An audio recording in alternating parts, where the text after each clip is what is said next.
El passat 10 de setembre es va celebrar l'acte institucional de la Diada de Catalunya a Sant Pol de Mar. Per rememorar l'11 de setembre del 1714, les diferents entitats del poble van fer ofrenes florals al monument de la placeta del Cau. Enguany s'ha celebrat un dia abans per poder gaudir de l'11 de setembre a la ciutat de Barcelona.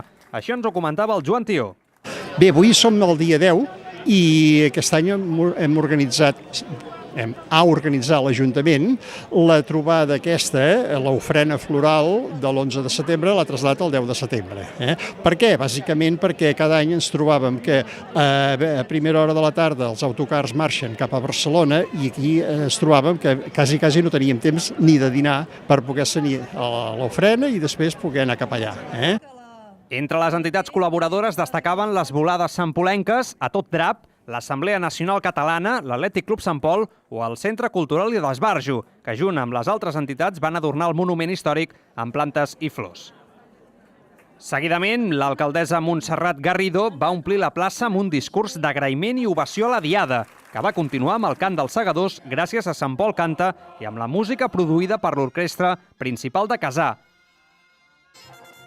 Durant l'acte també es van poder ballar sardanes i gaudir d'un refrigeri de coca de Sant Pol i una copa de cava. Alguns veïns, com la Maria Dolors Serra i la Mari Carmen Dueso, ens van donar la seva opinió sobre l'acte. Sí, l'única cosa que aquest any no puc participar perquè, veus, m'han operat, però sí, cada any ballo sardanes i tot. Tot plegat, tot en conjunt, trobo que està molt bé. Sí, sí, l'ofrena de les flors, les sardanes, que estic col·labora tothom, està molt bé, jo trobo que sí. La celebració institucional de la Diada de Catalunya culminava amb una marxa de torxes dels pobles de la Vallalta. En Marc Martinell ens va explicar la seva participació en l'acte. No és la primera vegada que venim, hem anat venint cada any una estona, el que nens permeten, que tenim nens petits, i lo de les torxes participarem també un tros, perquè fins a Sant Cebrià no ens arriben els nostres nens, que són massa petits.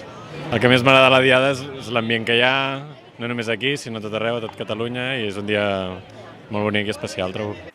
Un any més, la Diada es va celebrar a Sant Pol i es va commemorar la derrota de l'11 de setembre del 1714.